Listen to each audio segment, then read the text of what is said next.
गांव के बाहर एक छोटा सा कस्बा था जहां लोग सादगी और प्रेम से रहते थे। वहीं दो दोस्त रहते थे, अजय और विजय। दोनों बचपन से ही साथ पले बड़े थे और उनकी दोस्ती पूरे गांव में मशहूर थी। उनकी दोस्ती इतनी गहरी थी कि लोग अक्सर उनकी मिसाल देते थे। अजय एक गरीब किसान का बेटा था, जबकि विजय के पिता गांव के सबसे बड़े व्यापारी थे। सामाजिक और आर्थिक अंतर के बावजूद उनकी दोस्ती कभी कमजोर नहीं हुई।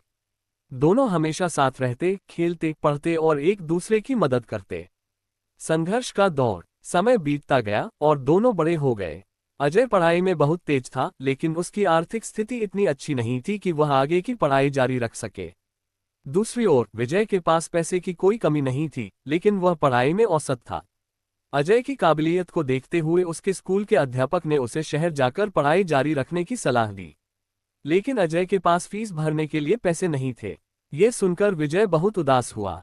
उसने अपने पिता से बात की, लेकिन उन्होंने साफ मना कर दिया, हम किसी और की पढ़ाई का खर्च नहीं उठा सकते।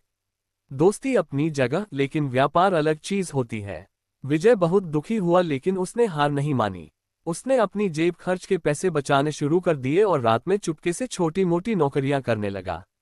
धीरे धीरे उसने अजय की फीस भरने के लिए पैसे जुटा लिए और एक दिन उसने अजय को शहर भेजने का इंतजाम कर दिया। अजय ने विजय की ओर देखा और उसकी आंखों में आंसू आ गए। तू मेरा सच्चा दोस्त है विजय, मैं तेरा यह एहसान कभी नहीं भूलूंगा।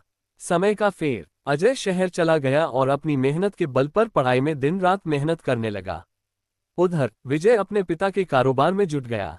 वह व्यापार में बहुत रुचि लेता था और धीरे धीरे उसने अपने पिता का व्यवसाय संभाल लिया।